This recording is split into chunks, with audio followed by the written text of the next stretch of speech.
Bien, bonne soirée à tous, une fois encore. J'espère que vous allez bien. J'espère que ce direct vous trouve en forme.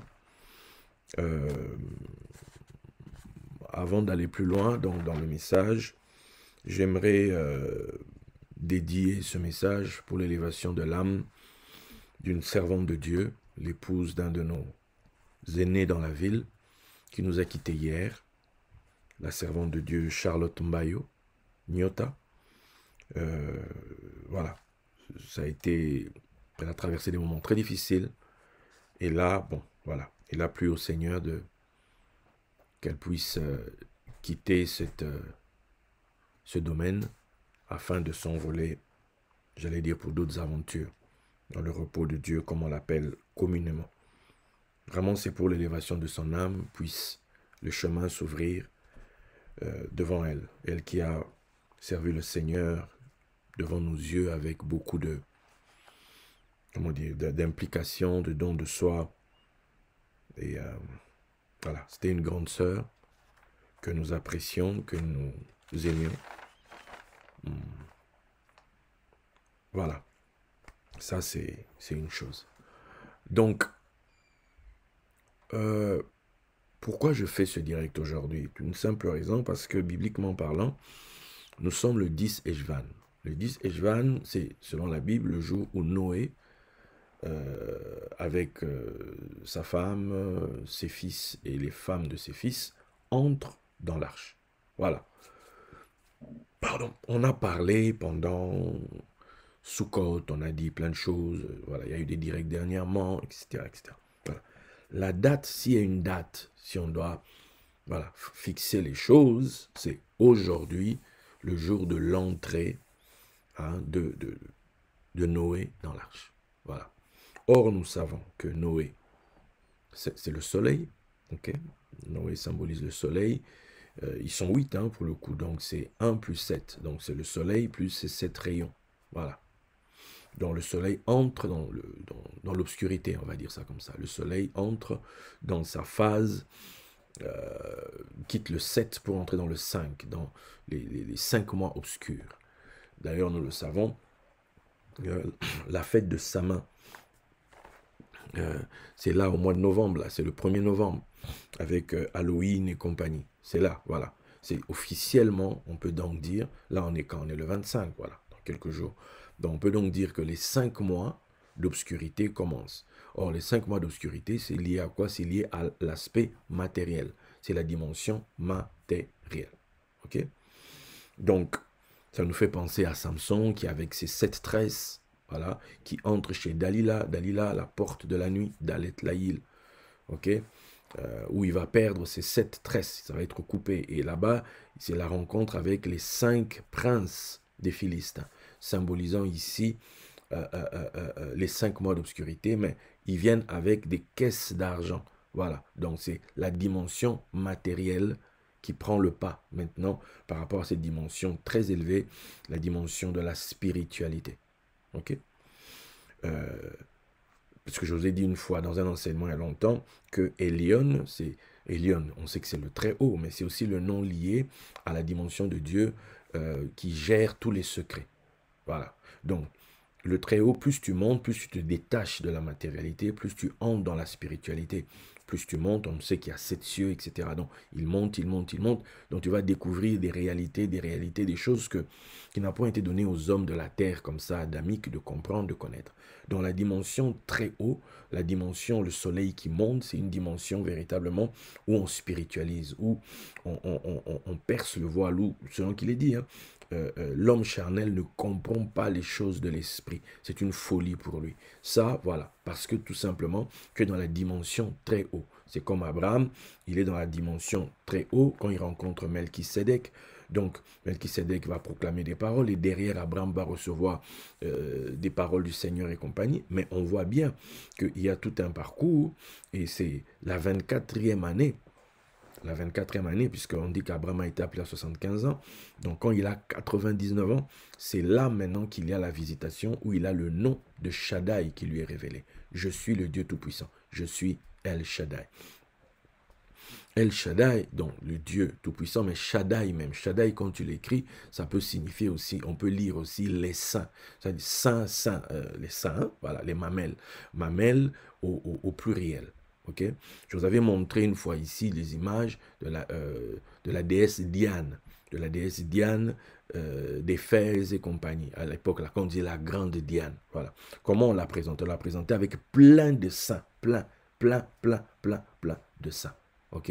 Donc vous imaginez une femme qui a 200, mais là, il n'y en a pas que deux. Donc il y en a 1, 2, 3, 4, 5, 6, 7, 8, 9. C'est-à-dire que des saints partout. C'est une créature pleine de saints. C'est comme on dit par exemple qu'il y a quelqu'un dans les Écritures, là on dit les êtres vivants étaient pleins de yeux partout. Maintenant, voilà. Les yeux là. Donc on peut dire ça, c'est plutôt l'aspect très haut. Hein? On va dire ça plutôt comme ça.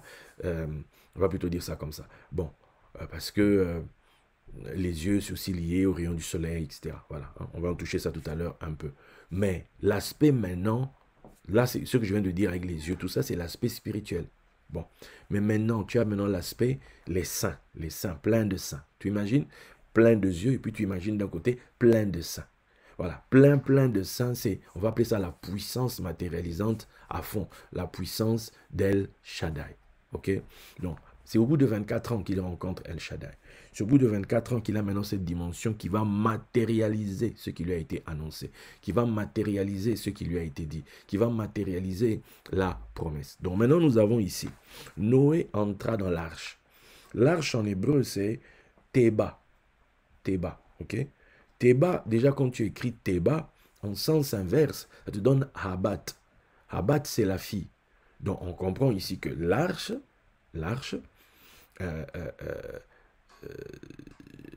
c'est le côté féminin. Ok? C'est l'aspect féminin des choses. Puisque Noé étant le soleil étant comme un époux, l'époux rentre chez lui. L'époux rentre dans la chambre nuptiale, l'époux donc va à la rencontre de son épouse. Ok? Donc, le texte que nous lisons, c'est Genèse 7, 7. Genèse 7, 7 dit « Et Noé entra dans l'arche avec ses fils, sa femme et les femmes de ses fils, pour échapper aux eaux du déluge. » Noé entra dans l'arche avec ses fils, sa femme et les femmes de ses fils pour échapper aux eaux du déluge.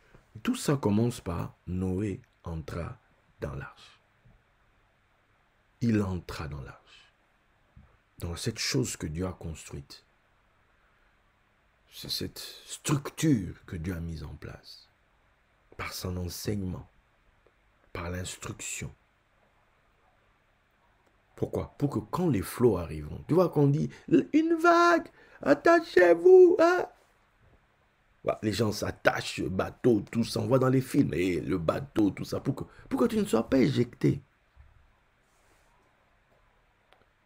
Une fois j'ai enseigné sur les deux maisons, il y a une maison bâtie sur le sable, une autre maison bâtie sur le roc, et les deux maisons vont subir les vents, vont subir la pluie, les deux. La pluie, les vents, ce sont les messagers, on peut dire les bonnes nouvelles qui arrivent, les bonnes nouvelles.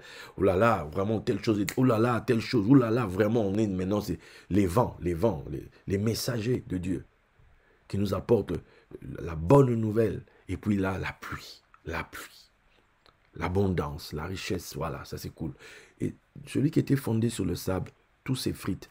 C'est-à-dire, et c'est fini, on n'en parle plus. Mais celui qui était bâti sur le roc, il a tenu. Voilà. Noé entre dans l'arche. C'est maintenant, comme on dit, Alea Iacta Est. Le sort en est jeté. Donc, j'espère que j'ai bien construit cette histoire. J'espère que tout ce que Dieu m'a appris pendant toutes ces années vont tenir là où il a dit qu'il doit me mettre. J'espère que. C'est de ça dont il s'agit, mes amis. Noé entra dans l'arche parce que la structure est prête. La structure est prête à l'accueillir. La dimension féminine est adaptée, est prête à l'accueillir. Maintenant, ok, let's go. Allons-y. Et que ce que Dieu a dit soit libéré. Que ce que Dieu a dit se mette à couler. Que ce que Dieu a dit soit pleinement. C'est-à-dire, que plus rien n'arrête ça en fait. Parce que quand Dieu commence un truc, attends, ça va aller crescendo. On dit cet homme devint riche. C'est Isaac. Il alla s'enrichissant. Donc, il est devenu riche un jour. Ça ne s'est pas arrêté là. En fait, il a continué dans la richesse. Il a continué dans la richesse. On dit jusqu'à ce qu'il devint fort riche. Parce que quand Dieu commence, tu ne sais pas où il va t'emmener. Je pense que les gens comme les Elon Musk, les Bill Gates, les Jeff Bezos et compagnie, le jour de leur premier million, le jour où ils ont eu pour la première fois, ils ont été millionnaires. Pour la première fois. Souvent, il y a des gens qui disent, voilà, j'ai appelé des amis, on a célébré, on a débouché le champagne, voilà, le premier million. On dit, ils disent le premier. Ça signifie quoi? Ça signifie que dans leur tête, ils vont en avoir d'autres. Alors, maintenant, tu ne sais pas jusqu'où ça va aller. Tu ne sais pas jusqu'où ça va aller. Il fut un temps, tous ces gens que je viens de citer, on ne les connaissait pas. Ils n'étaient pas, comme on dit, à l'affiche dans l'actualité. Ils n'étaient pas comme on contrôle, obliger le monde à faire ci ou ça. Ils n'étaient pas comme ça. Mais à un moment donné, ils se sont sentis qu'ils avaient les coudées franches pour faire ce qu'ils voulaient. Pourquoi? À une dimension de la richesse, c'est parti en sucette.